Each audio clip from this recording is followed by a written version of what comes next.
Ustedes pueden ir al Japón y verán que van a haber estaciones del metro que alrededor de la estación hay cantidad de bicicletas y de motocicletas con que la gente va de su casa a la estación, deja la bici, deja la moto, toma el tren, se va a trabajar 8, 10, 12 horas, regresa en la noche, agarra la bici, agarra la moto, con la cual regresa a su casa.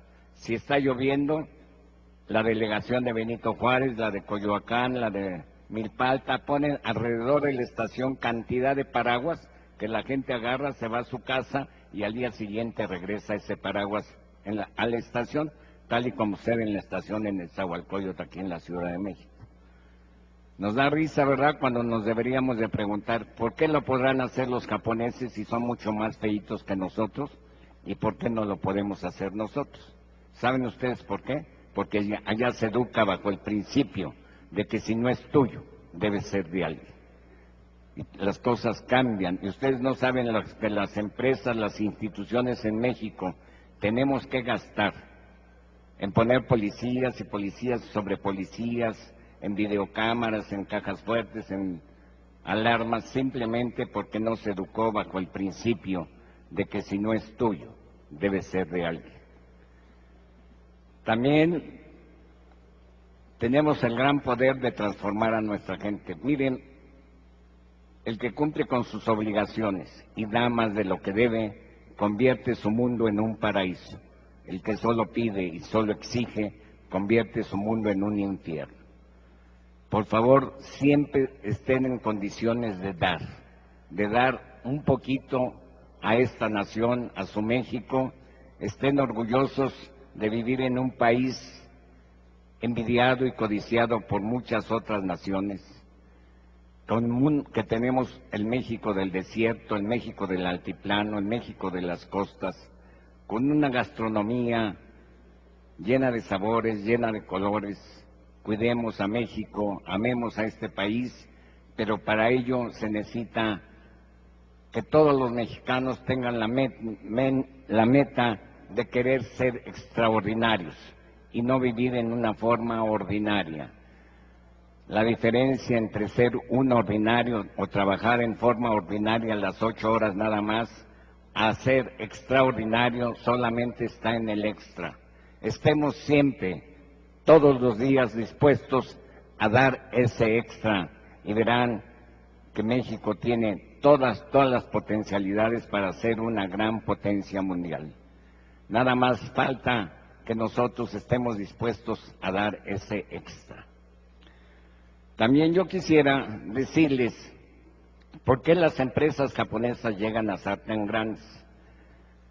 No crean que todas las empresas japonesas hayan sido fundadas por herederos de grandes fortunas o gente que se haya sacado la Lotería Nacional. No, son gente común y corriente que se reúne todas las tardes a soñar, a pensar en cómo construir su escuela, y a esa etapa nosotros la llamamos etapa del enamoramiento. Cuando se firma el acta constitutiva es el acta de matrimonio, y cuando en un tallercito se ponen los implementos, la maquinaria, es el embarazo. Cuando viene la autoridad a cortar el listón y echar agua bendita, es el nacimiento del bebito empresa. Y los 3 primeros años hay que trabajar las 24 horas al día para que ese bebito crezca lo más sano posible.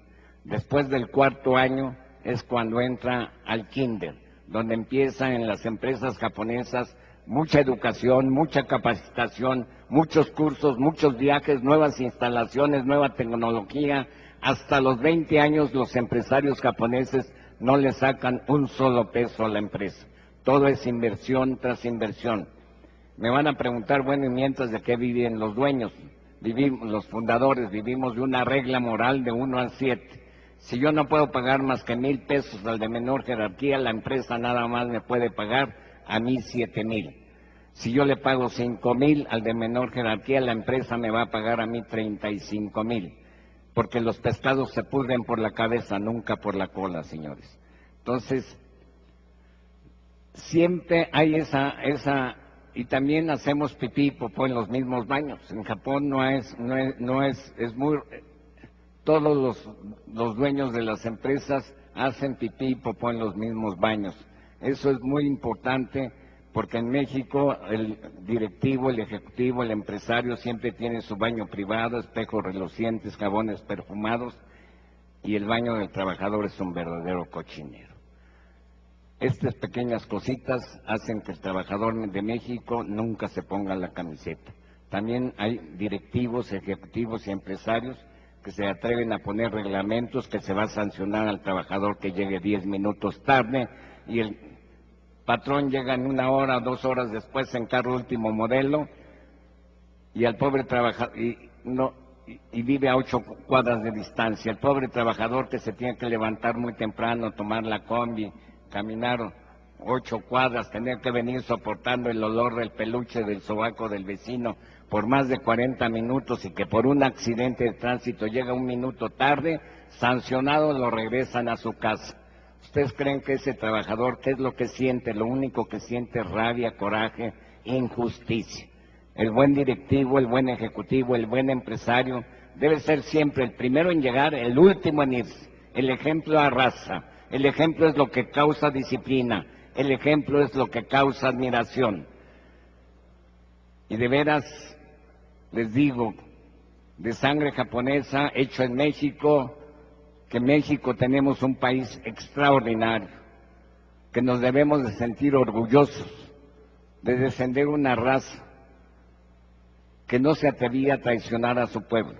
De ese estirpe es el mexicano, y es por ello que yo les pido que siempre anden por este mundo con la frente en alto y el pecho erguido de haber nacido en esta bendita tierra mexicana. Y por último, quiero terminar con un cuento que me contó mi padre y con el cual cierro siempre todas mis pláticas. Había un bosque muy hermoso donde vivían muchos animalitos.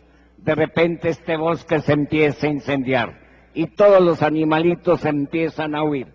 Solo hay un gorrioncito que va al río, moja sus alitas, vuela sobre el bosque incendiado, revolotea y deja caer 1 o 2 gotitas de agua tratando de apagar este incendio. Va al río, moja sus alitas, vuela sobre las llamas, revolotea y deja caer 1 o 2 gotitas de agua. Pasa el elefante y le dice: gorrioncito, no seas tonto, huye, huye, huye como todos nosotros, ¿no ves que te vas a achicharrar? Y el gorrioncito se voltea y le dice: no, este bosque me ha dado todo, este bosque me ha dado familia, este bosque me ha dado alimento, este bosque me ha dado hogar, este bosque me ha dado amigos, pero sobre todo este bosque me ha dado felicidad. Y no va a importar que yo me muera, pero por simple lealtad voy a tratar de salvar a mi bosque. Y así va al río, moja sus alitas, vuela sobre el bosque incendiado, revolotea y deja caer 1 o 2 gotitas de agua. Ante esta actitud, Dios se compadece y deja caer un fuerte tormentón, y felizmente el incendio se apaga, y al poco rato este bosque vuelve a reverdecer y a florecer, y todos vuelven a ser felices, y tal vez más felices que antes eran. Querido auditorio, a este bosque yo lo comparo con mi México. Tal vez estemos en un gran incendio político, económico y social, pero yo les pido a todos y a cada uno de ustedes que por favor, sean como ese gorrioncito, y que todos los días dejen caer 1 o 2 gotitas de sudor, de trabajo y de estudio. Y si así lo hacen, México se los agradecerá, y Dios los bendecirá. Muchas gracias.